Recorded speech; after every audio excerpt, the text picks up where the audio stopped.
Hello everybody and welcome back to the channel for a very exciting start to a huge LEGO project. I've been talking about it for a couple months now and been drawing out a lot of blueprints, checking out the future of Harry Potter, and have decided that everything you see behind me and a lot more is going to turn into not only a huge LEGO Hogwarts display, but the entire grounds as well. Basically, there is a 6-foot-ish, I think a little bit longer, shelf for my Transformers and everything, which is about 1 foot wide, about 6 feet long, tons of ceiling space, all that good stuff. And Harry Potter is in an interesting spot right now. I bought the boathouse a couple days ago, right next to me, and it's the start of a much bigger, much more, and I quote, detailed castle than they have ever built before, but they're going back to the gray roof system, and that kind of got me inspired. Basically, I want to start by building out this 2018 to 2020 set, which is fully complete behind me, and I'm going to make that like the baseline. Then I'll add the boathouse, I'll add the owlery. As of now, they're releasing around a $300 Great Hall, which is right here, at some point this year, but this set is going to take a couple of years to actually come to fruition and actually start looking like a castle, depending on how big the Great Hall is. For $300, it should be. That is about triple the price of this one, and this is a pretty girthy, I mean, it's the biggest one back here, so hopefully they do it justice. I believe they will.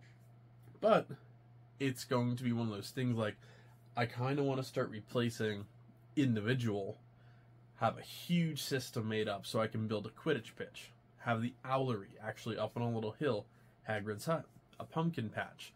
I don't think I'll be able to do the Shrieking Shack just because Hogsmeade is not going to be added. I just don't have the depth here for that, but maybe in the future. But I want to have the Forbidden Forest, again, Hagrid's hut right on the outside of that, the Whomping Willow. I want to have little boats coming to the lake. I would like to have the Triwizard. So there's so much I can do with this. I mean, this is going to be thousands upon thousands upon thousands of pieces to actually make all of this a reality. And it's going to be a long trip. Don't get me wrong, this is part one. Today is tearing everything down up there and then getting all of this to a baseline. My final image of all this from like left to right, I want to do the Quidditch pitch up front, buy a couple, I don't know the set number, honestly, like 79526. It's probably not right. Don't even try it. But a couple of like the more detailed Quidditch pitches, make a little arena, and then have the owlery like all the way in the back. The Quidditch pitch won't be full-sized or anything, but I can actually bleed over a little bit into another shelf next to it if need be. Behind it, owlery, stand it up a little bit, get it out of the way, actually have maybe like a little spiral column going up to it. I think that would be pretty cool. Then we go into the actual meat of the castle itself. I want to have it sitting on some sort of custom rock base plate. Bunch of 2x2s, bunch of 2x4s in dark gray. I'm thinking about using IKEA boxes or something to actually prop it up so I don't have to fill it all with the pieces, like Mills plate style, kind of like stack it up. So I'm looking at doing that, again, in the future for all of this. That is actually what I'm parting out right now. I'm starting to look at building up a base for the entire castle itself. It's a little bit harder to do when you're kind of just looking at it beat up on a desk. When you actually have it all laid out, and the first part of this is obviously putting down base plates, getting the measurements, seeing where this castle is going to sit, see if I need 3 base plates of water, or if I need 4, or if I have to cut down the size of the Forbidden Forest a little bit.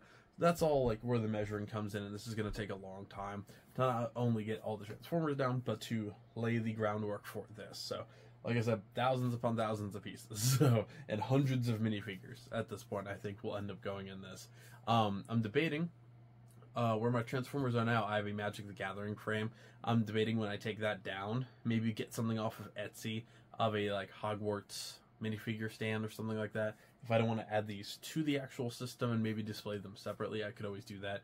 One of the goals is to have every character of Harry Potter, at least one of them, which would be pretty cool. But I'm not 100% sure what I want to do with that yet. Then aside from the castle, up front, I would like to have the Triwizard stand from the Goblet of Fire, and then I would like to have the boathouse kind of like up front. Maybe build something up depending on how high I can actually get Hogwarts Castle to stand. It'd be cool to have like a little walkway to the front of the Great Hall. Obviously, it's not going to be completely accurate, but we're doing what we can with the pieces we got. Then in the middle of Hogwarts, to the Forbidden Forest, that's where the Whomping Willow, that's where Hagrid's hut, a pumpkin patch, the Executioner, Buckbeak, all that good stuff is going to come into play. And then all the way in the very end is going to be the Forbidden Forest, using a couple sets, but then a lot of just custom trees, centaurs, all that good stuff. Maybe even a unicorn, you know, try and put something like that in there. But I think it's going to be very exciting. I'm very excited to do all this. And then, like I said, with all of the roof tiles and everything, not roof tiles, like ceiling space that I have between the castle and the top of my room, I think that I can do some really cool, like, flying details, like have the Hungarian horntail chasing Harry in air would be awesome. Fleur Delacour in her school arriving over the air would be awesome. So it's just, there's a lot of potential for this, and I was kind of stuck where I was with this. Like, I couldn't even display it at full length, so I think this is going to be really cool, and, you know, we'll see what the year brings. If the Great Hall doesn't fit that display, I'll adjust it. But I think this is going to be really, really cool, and it's going to really be a neat way to see the castle grow over time. It's just going to take a lot of pieces. I'm looking up there, I'm like, oh, this is going to be an experience. But yeah, so I'm going to start taking all this stuff down now, and I'm going to start leveling this out, seeing how many base plates I needed. I have about 30 of them underneath my desk over there. So, or my city desk, so hopefully that's going to be enough in terms of like the color wise. I might add Mills plate style to this eventually, just to add that little bit of depth to like the water and the ground and everything. I'm not 100% sure just yet. Just given the height and the pieces available, this is going to take a long time and a ton of my resources. So I'm excited for it to start, but it's going to be a long progress here, or project, whatever you want to call it. Let me know of any suggestions or any sets that you'd really like to see included in this, or any recommendations below. Greatly helps out the channel a lot. If you leave some comments, I really appreciate it, and I'm really excited to start this. So I'm going to get to work dismantling my room and building a massive Lego Hogwarts, and I'll get back to you soon, folks. It's overall, this is the first look at the Hogwarts and grounds layout. I have a couple thumbtacks in there, you know, got to hang up the Transformers above best I can. 2 of them already fell and crushed a bunch of my minifigures, so we'll figure that out down the road. I do the Whomping Willow in the back, the greenhouse, little pumpkin patch with Hagrid, and the little Whomping Willow compared to this guy. Much more detailed, but it is a little bit smaller. The Shrieking Shack, Remus Lupin, and Sirius Black, of course, in their alternate forms. Overall, I did 2 brown base plates, 1 green. There is a slight gap in here yet. However, I'm leaving it that way until I can kind of measure out for the next project. 3 blue, and then 1 more green, which is going to be for the owlery in the back, and then the Quidditch pitch up front. In terms of the next big project, I'm going to be raising all of this up on the rock platform. I ordered quite a few hundred 2x2s in dark gray, and I also have a pretty cool system, I think, or at least in my mind, I have a good system for how to raise this up. But this is the overall layout I kind of went with. The Great Hall up front, the Whomping Willow connection kind of in the front here, an entrance here that I can build an actual staircase from, the clock tower, and the astronomy tower in the back that I actually need to repair a little bit. Got a boat up front. I'm going to put the boathouse somewhere up here, depending on how it actually turns out with the raised platform. Right over here, we'll of course have Hagrid's hut, pumpkin patch, Whomping Willow, the greenhouse, and all of that good stuff. The Shrieking Shack is technically not part of the grounds of Hogwarts. It is part of Hogsmeade's grounds. I'm not 100% sure. Maybe I'll put that in the forest just for now to kind of have a little bit of a structure just until I get everything completed.